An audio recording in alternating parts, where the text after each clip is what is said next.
ফেলে আসা অতীতের দিকে তাকালে সেখানে দেখি শুধু অপেক্ষা, শান্ত বিস্তীর্ণ জলের মতো ধূসর ম্লান অপেক্ষা। আজ জীবনের এতটা কাল পেরিয়ে গেছে, তবুও অপেক্ষার আমাকে আজও নিবিড় ভাবে আষ্টে পৃষ্ঠে বেঁধে রেখেছে। অপেক্ষারা আজও আমার পিছু ছাড়ে না। আজ মনে পড়ে সেই সোনালী শৈশবের কথা। শৈশবের কথা মনে হতেই চোখে ভেসে আসে এক স্বপ্নীল আশ্চর্য বিমুগ্ধকর পৃথিবীর ছবি।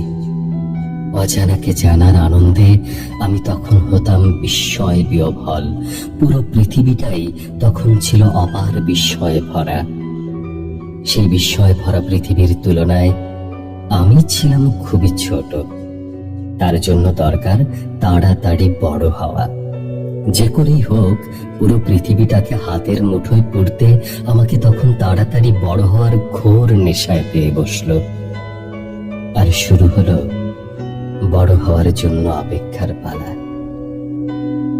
আজ আমি অনেক বড় হয়েছি, অনেক বড়, কিন্তু শৈশবের সেই বিস্ময় ভরা পৃথিবীটা আজ আর নেই।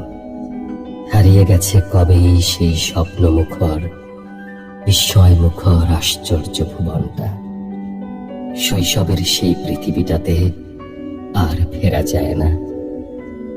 যৌবনে পদার্পণ করার পর সবার মতো আমারও মানুষ হওয়ার বিশ্রী নেশায় পেয়ে বসলো। সে এক ঘোর নেশা।